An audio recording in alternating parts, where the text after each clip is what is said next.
I was halfway through my glass of wine when Owen raised his and said, "I sold Violet's cabin today." The room erupted in applause. His mother gasped in delight, his father nodded proudly, and even his sister leaned across the table to congratulate him. Everyone was smiling, everyone except me.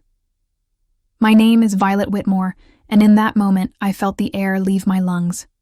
The words hung above me like smoke, and I waited for someone to laugh, to tell me it was a joke.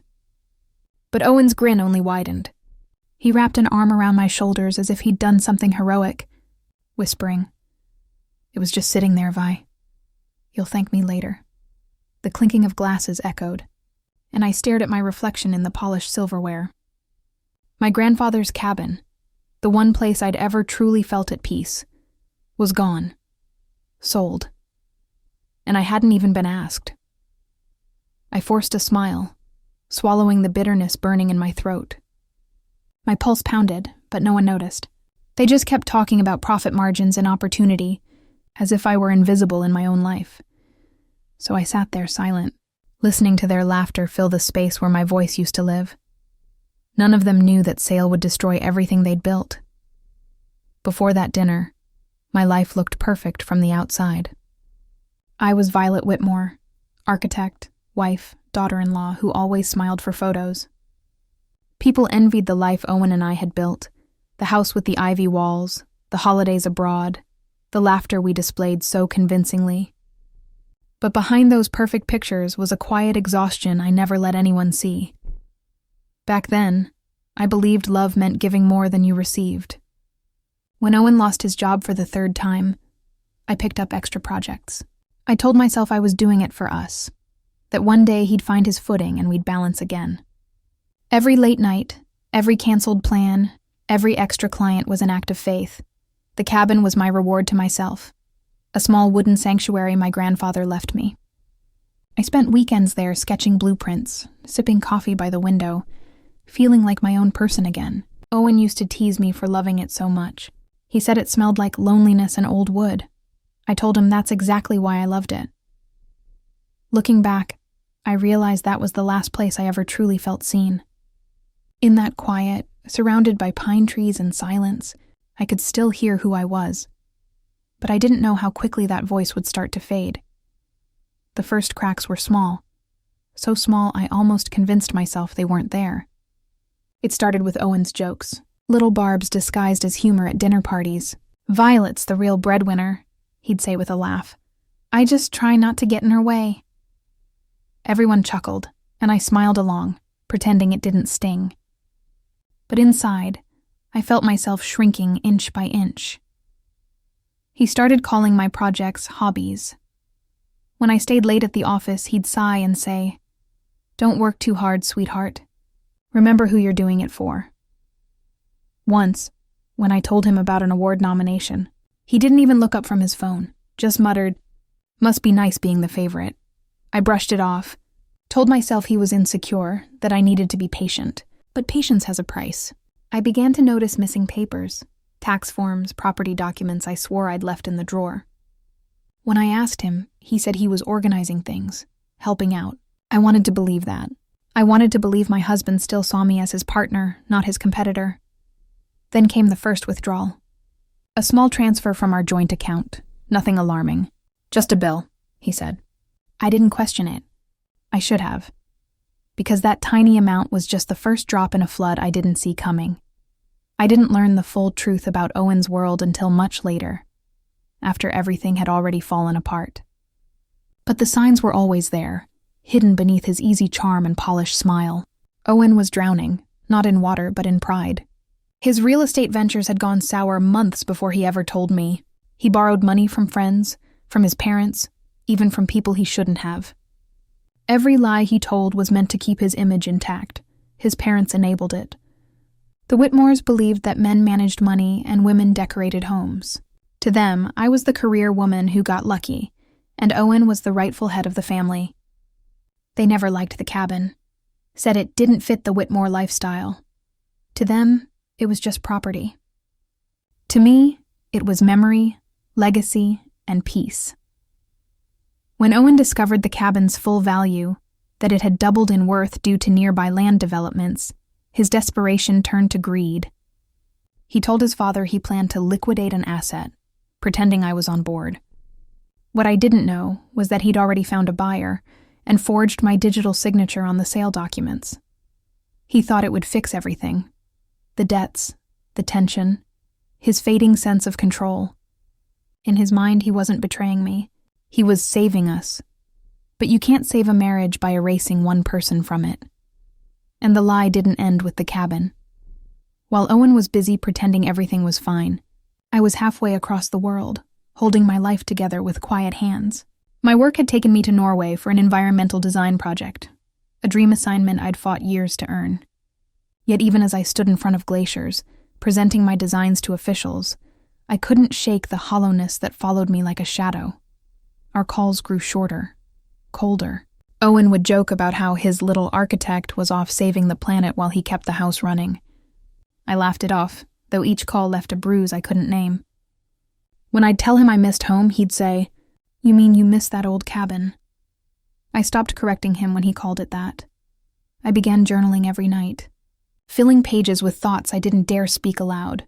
Sometimes I wrote about the woman I used to be, bold, curious, certain. Somewhere along the way, she had gone quiet.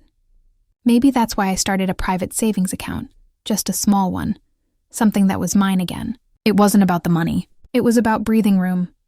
Every morning I'd wake before dawn, stare out at the icy horizon, and tell myself it was all temporary, that the loneliness, the ache, the strange unease sitting in my chest, it would pass.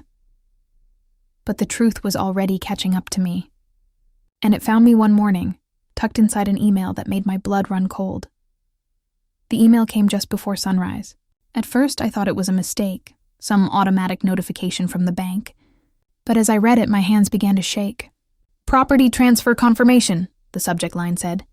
The message listed the address of my grandfather's cabin, the one I'd guarded like a heartbeat, marked as sold. My name sat beside Owen's, as if I'd agreed to it. I hadn't. I tried calling him. Once. Twice. Finally, he picked up, sounding groggy, almost annoyed. "Oh, that? Yeah, Vi, I sold it. It's just a cabin. Don't be dramatic." His tone was casual, like we were discussing a dinner reservation. I wanted to scream, but the words caught in my throat. That day, my inbox filled with questions from the realtor, the bank, and then, unexpectedly, from a federal office. They needed verification. Apparently, something in the paperwork didn't match. My signature had been flagged. That's when the fear turned to ice. It wasn't just betrayal. It was crime. I walked out into the freezing air, phone still in my hand, and stared at the white sky over Oslo. The man I trusted most had just stolen part of my soul and left a trail that could destroy us both. Then, as if the universe wanted to twist the knife, my phone buzzed again. Owen's mother inviting me home for a family dinner. I didn't know it yet, but that dinner would end with far more than a meal. When I walked back into our house, it didn't feel like home anymore. The scent of fresh paint clung to the air, the furniture was rearranged, and the photos of my family were gone from the mantel. Owen greeted me with that wide salesman's smile, the one that never reached his eyes. "Surprise," he said, gesturing around the room. "Thought I'd give the place a little upgrade while you were away." His family was already there, gathered around the table. Laughter, wine glasses, the smell of roast beef, everything staged to look normal. My suitcase was still by the door. I sat down anyway, more out of shock than choice. The conversation buzzed around me, all about Owen's business win. His father kept calling it strategic liquidation. I felt their eyes on me, waiting for my approval. I didn't give it. I just stared at my husband, his hand resting on the table, that same hand that had signed my name on a document I never saw. Finally, I asked the only question that mattered. "Whose signature did you use, Owen?" The laughter stopped. His mother's fork froze midair. Owen's confident smirk faltered just as my phone started buzzing. I glanced down. A call from a number I'd already learned to fear. Federal investigators. "Mrs. Whitmore," the voice said. loud enough for the table to hear. "We're at your residence. Please don't leave." Before Owen could react, there was pounding at the front door, and then the sound of agents shouting his name. The moments after the door burst open play in my mind like a film I never wanted to star in. 2 federal agents stepped into our dining room, their voices steady, their badges glinting under the chandelier. Owen's parents froze, eyes wide, while Owen tried to laugh it off. "There must be a mistake," he stammered, raising his hand slightly.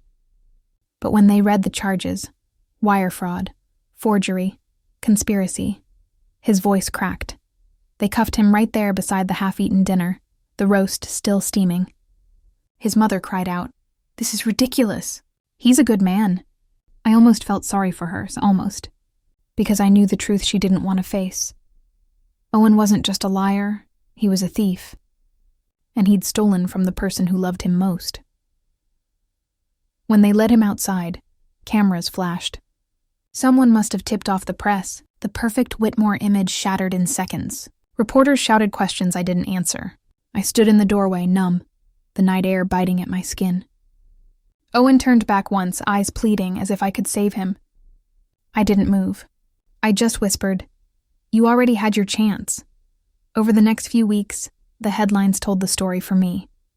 Local developer arrested for fraud. Wife uncovers secret scheme. But behind the chaos, I was learning to breathe again. My name was cleared, my accounts unfrozen. My silence, finally, was power. Still, when the noise faded, I was left with one question echoing in my mind. Who was I now, without the weight of him? The answer began where everything started, at the cabin. I went back to the cabin on a quiet morning in early spring.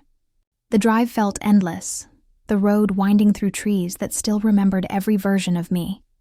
The hopeful newlywed, the woman who once came here to dream, the one who later came to hide.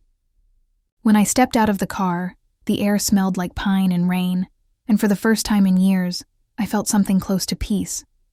Inside, the place was dusty but untouched. My sketches were still stacked on the desk, my old mug still on the shelf. It was as if the cabin had been waiting for me to come back and finish what I started. I spent days cleaning, restoring, breathing life into the space. Every creak of the floorboards felt like forgiveness. The community surprised me too. Neighbors stopped by, bringing food, offering help, even apologizing for never seeing the truth about Owen. Their kindness filled the silence he'd left behind. I found a good lawyer, reclaimed every asset that bore my name, and made sure his forged signatures burned in court. But the real victory wasn't legal. It was emotional. I slept soundly again. I laughed without fear of being mocked. I looked in the mirror and recognized myself. Standing by the window that overlooked the lake, I whispered, "You didn't take this from me, Owen. You just reminded me it was mine." And for the first time, the silence didn't feel empty. It felt like freedom. For a long time, I thought silence was weakness, that keeping peace meant holding my pain quietly and waiting for someone to notice. But I've learned that silence can also be strength, the kind that grows in the ruins of everything you thought you needed. Losing the cabin, the marriage, the illusion of partnership, it all stripped me down to what was real. I stopped apologizing for my success, stopped shrinking so others could feel tall. I learned that love without respect is just control wearing a smile, and no amount of forgiveness can rebuild trust once it's sold like property. People still ask if I regret not saving my marriage. The truth is, I saved myself, and that was enough. If you're listening and you've ever been dismissed, talked over, or treated like your dreams don't matter, don't wait for someone to give you permission to be seen. Take it back, build your own space, fill it with your truth. Because your voice is the one thing no one can sell.